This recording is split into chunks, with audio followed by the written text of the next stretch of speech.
of the Melbourne art story, really. And sometimes he doesn't get the attention that I think he's due. But I like. Well, not that you like as well, but he's due, definitely. He started out at the BCA, a graduate there, and then went on to be one of the founding members of the Raw Studios in Brunswick, which is now spoken about, I think, with a lot more due diligence in a way amongst art critics and art historians. It was a very vibrant and exciting time. I remember seeing friends at mine exhibit their work there. And I was just saying to you when you introduced me to a few friends who from the Raw group that happened to be here today, that it did have a real vibe, that studio space. There was something very exciting about those times. But art is still very exciting, definitely. We're still fighting very, very hard to get recognition for people like yourself, Richard, I think. And I was going to say, after the Raw Studios, then you went on to establish the Melbourne Studio School of Drawing and Painting in 1998, and really since then you've worked very, very hard teaching and working with your own practice. So that's a 30-year span of work we're talking about. So, you know, that's a lot of dedication and a lot of passion there, and it's very, very hard because you really don't get a lot of recognition in the marketplace today, I don't think. It is very, very hard. But anyway, moving on from that, I thought what would be more interesting today than sort of me giving a long talk, which might be very interesting, and Richard then talking, is I've drawn up some questions which I thought Richard might like to answer or sort of engage with. Yeah, with Billy. So I wrote these down because I think you know probably will be able to. The first one was, now I'm talking more about the abstract figurative work here.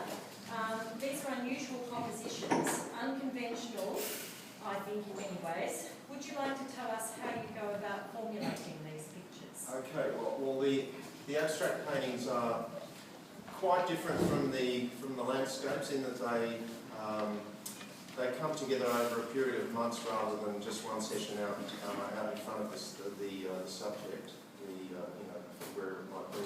I think the thing about these paintings is that I don't start with any specific idea. So what generally happens is you bring a vague idea to the work, and then as you start to progress the work, both colour-wise in terms of colour harmony, acknowledging the surface, and also the imagery, you start to get interesting things coming out which you can't really prepare for earlier. So in other words, and it's usually those images that come up informed by personal memory, unconscious, figure drawing, whatever it might be. So there's a bit of an attrition rate where you knock the images over and then they keep reappearing. If they're strong enough, they'll stay. If they're not, you just get rid of them. So that's pretty much how the figurative abstracts evolve.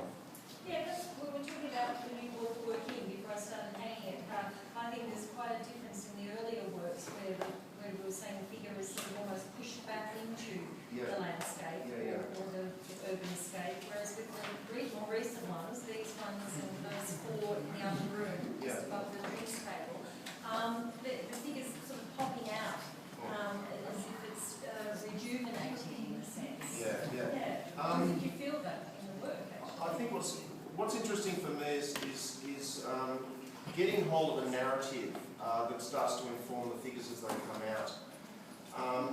So that can be interesting. Like this one here, for instance, this is really just images that have come out that are related to a domestic experience, and I've called it exercise bike. So I have to thank my wife for the inspiration there. She got an exercise bike, and within a few weeks the whole family sort of took it over. It's actually broken at the moment. I've got to fix it now that this shows up. So that image came out. This image here, the first one, the main figure, that was there right from the word go, and I'd sort of get rid of it and then find it again, get rid of it, and it seemed to earn its place in the picture, so I left it there. And then other images came later, like the exercise bike came pretty late, and also the bird up the top, which is this laden egg. It's really fabulous painting. I love the way the light takes you in, and it's like a little journey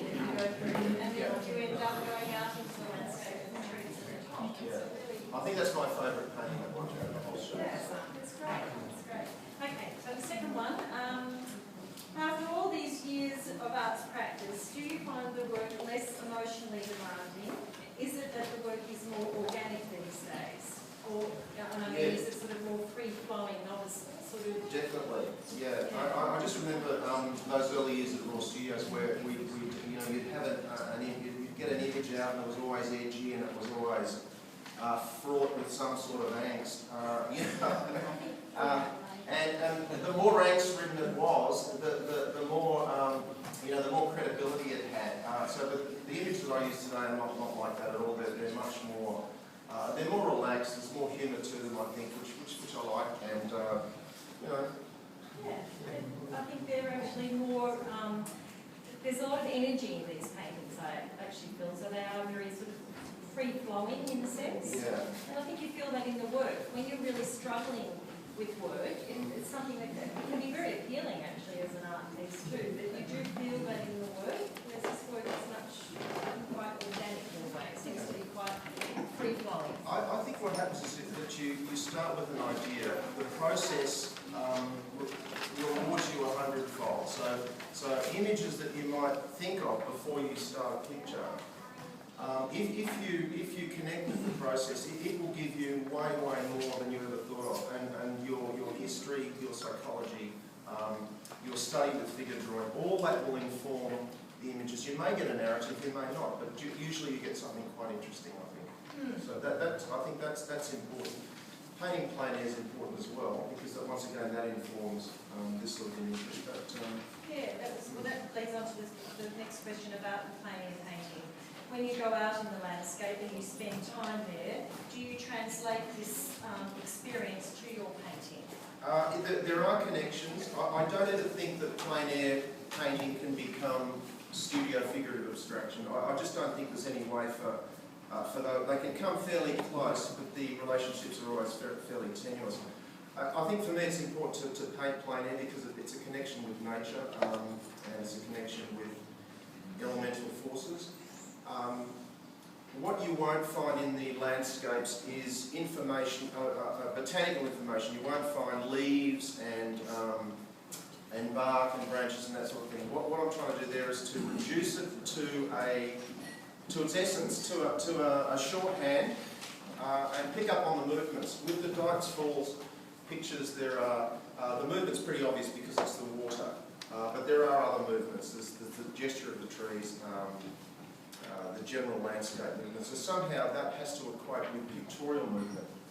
And that's where you can bring these two things together. That's what I try to do in the landscapes. Pictorial movement, pictorial energy, synthesised with landscape energy, landscape movement, but reduced to a shorthand.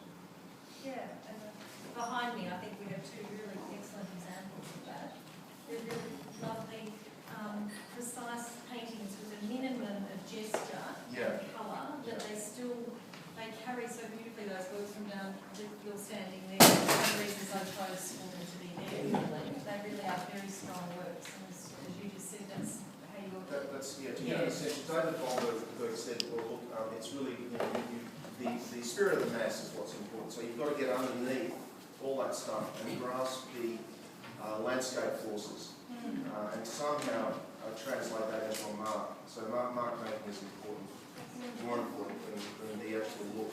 Yes, you're trying to get each little bit in it. Yeah. Then just one more question. I thought I'm interested, and I think other people maybe too, in your influences, the people that you go to look at in terms of their art and their influences. Perhaps your early influences and whether they've even changed to today. Yeah, they have. They change all the time, and sometimes I think there are so many good artists that all expressive artists. I'm not particularly interested in so much in conceptual art practice because it doesn't talk about painting, it doesn't talk about drawing. If you want to learn about painting and drawing, it seems like you've got to look at the really good artists.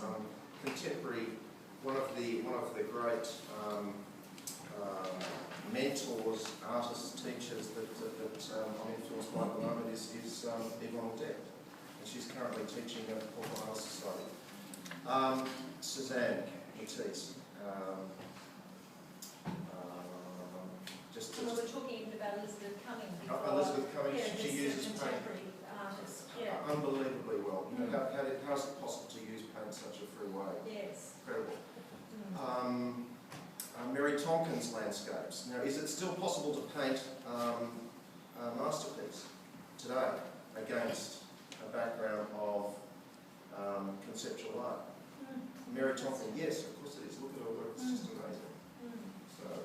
So that's good. That's encouraging for painters that believe in painting and drawing.